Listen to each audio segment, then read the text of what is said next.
Bladesmiths, let's face it, you came here to see if you can hack it in the forge. And speaking of hack it, in the first round of competition, you'll have to make one of these. This is a nata. It is a Japanese bushcraft machete and hatchet. Now let's talk steels. You'll be making your natas out of these. Hatchet heads. Good luck, Bladesmiths. Your 3 hour starts now. I grabbed the largest hatchet. That way, I will have a larger high-carbon billet to start with. My game plan is to forge weld my 2 high-carbon pieces of the hatchets together. Nice, easy blows. Draw out my low-carbon billet, tack weld them together, throw them in the fire as fast as I can. I go for 2 hatchets because I know I'm gonna need enough carbon steel to get the length out of the blade. And I'm going for a hefty chunk of mild steel. Throwing the whole thing in the forge. Just burn the handle off. Less work. The wooden eye is burnt out, and I've got to drive the beard of the hatchet back into the head of the hatchet, thicken that material up, and get it into more of a rectangle square shape. How you doing, brother? Doing great. Once I'm done drawing this blade out, I'm basically keeping it in the shape of my billet that I drew out because it's a relatively simple design. When you're quenching on the Nimai, you have mild and hardenable steel. Which side would tend to pull stronger their weight? Hardenable steel expands when it becomes martensite, so it will actually expand and push the mild steel over. I know when I quench this blade that I'm gonna get a warp. So my plan is to warp the blade on purpose so when I hit the oil, it'll pull straight rather than coming out looking like a banana. It's a rough thing to extrapolate how big of a curve to put in one way, have it come back, you know? Right. I hit the oil, my heart drops. Oh, look at a warp on that boy! It looks like a banana. So I'm thinking my first quench, I didn't put enough of a counter warp in it. So my second quench, I'm gonna put even more of a counter warp in it. If you know that your blade is gonna warp to the left, then play like as if you have a hook in golf. Aim a little bit to the right. I still have a warp. It's not warped as bad as it was. I don't have time to keep on quenching. I've just got to live with it and hope maybe I can take it out in the vise. I'm hoping since I'm staying thick, that mild steel will overpower the carbon and keep it nice and straight. He's looking straight, file skates across, I got a hard blade. I know that this thing is gonna warp on me. You can't put 2 different metals next to each other, heat them up and stick them in oil and not have them react differently. Plenty hot. Quench it, quench it, quench it. You got 60 seconds to finish your work. Oh, boy. I'm hoping that this thing's straight as an arrow when I pull it out. Jesus Christ. Look at that warp. Man, it's like a bunch of bananas out there. It's bent in half, and I don't know what I'm gonna do. Josh right now can take that out, put it over the horn of the anvil, and straighten it. In order to get the warp out of this blade, I'm gonna have to use all 240 pounds of me. 5, 4, 3, 2, 1. Bladesmith, shut down your machines, drop your tools, take your hammer off that blade. This first round of competition is over. All right, gentlemen, it's time for the strength test, the wood split. Now, today's strength test is a little bit different than usual. We're not only going to test the strength and overall construction of your blades, but their functionality. I'll be taking your blades and batoning slices out of these logs. Dustin, you're up first. You ready? Absolutely. Okay.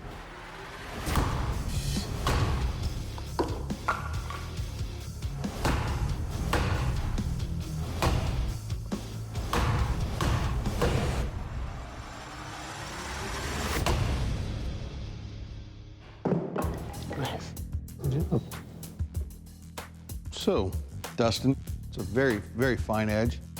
I can run my fingernail right along the edge there, but it's taken no damage. Your handle has sort of got some corners down here on the edge, but as far as functionality goes, great. As far as strength goes, it's all right and tight. Well done. Thank you. Weston, you ready for this? Ready as I'm gonna be.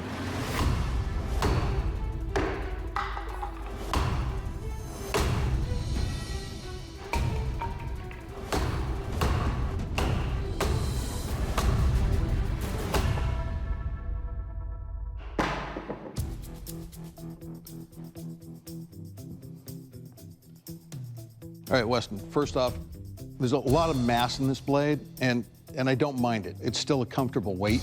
Your edge is very sharp up to right there. Right there, I can just rub my finger on it. As far as your handle goes, it's a little sharp up here at the edge. That's something definitely cause a hot spot, but it's solid, did the job. Nicely done. Thank you. All right, Josh, you're up. Ready for this? Let's do it. Okay.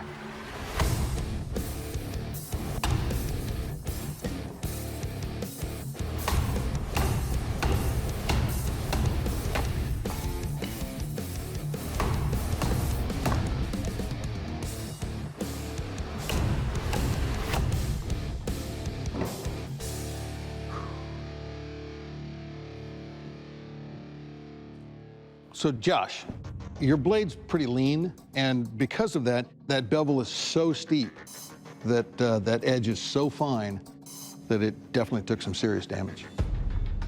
It split the wood, but as you can see, the further I went, the more those rolls started affecting how much I had to pound to get it through that log. All right, bladesmiths, this is the sharpness test, the fish slice. To test the edge of your blade, I will take your nadas and try to cut through these fish several times. Now I'm looking for sharp, clean cuts all the way through. Dustin, you're up first. You ready? Let her rip. Let's do this.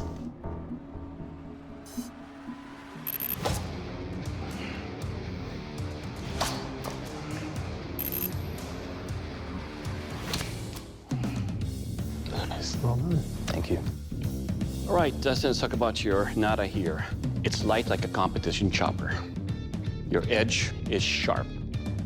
The warp that you have here is still there, but it didn't affect any of the cuts. Overall, sir, it will cut. Thank you. All right, Weston, your turn, sir. You ready? Yes, sir. Let's do this.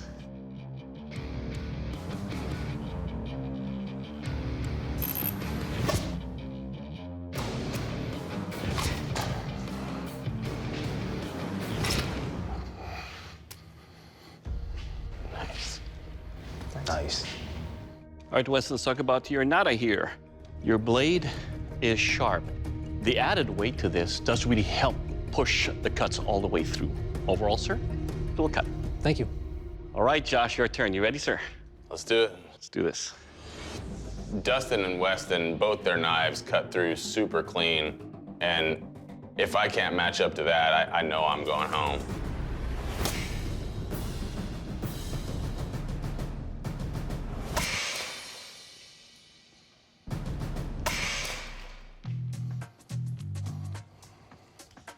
All right, Josh, let's talk about your nada here. So in the sections that were affected earlier from the strength test, you can feel some chips and some rolls right there. And you can feel when you're slashing, that roll grabs onto the fish. So after it stops the cuts and then it pushes it away. Your blade, sir, did not cut.